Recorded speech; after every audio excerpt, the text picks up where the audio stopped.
Y en temas laborales, el sector turismo ofertará 2,000 vacantes en la próxima Feria del Empleo. Si usted busca trabajo en el sector turístico, ponga atención. La Secretaría de Turismo y del Trabajo y Fomento al Empleo en la Ciudad de México impulsan la Feria del Empleo Turístico, donde se ofertarán 2,000 vacantes, todas enfocadas a este sector. Son empleos formales, absolutamente.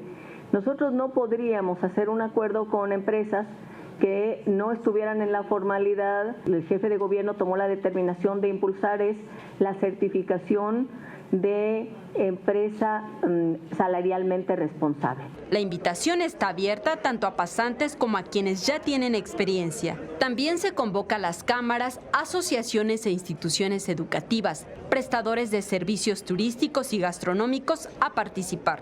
Lo repito, el sector turístico de la Ciudad de México actualmente ya cuenta con 1,113,000 empleos, de los cuales 27,100 fueron nuevos empleos. Un sector en crecimiento y que necesita de personal, toda vez que en la capital del país se tiene previsto que este año se construyan 1,500 habitaciones, de las cuales 1,100 corresponden a hoteles de 5 estrellas y gran turismo.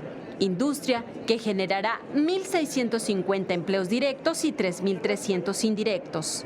La feria se llevará a cabo el 7 de julio de 9 a 5 de la tarde en Expo Reforma, ubicado en Morelos 67, Colonia Juárez.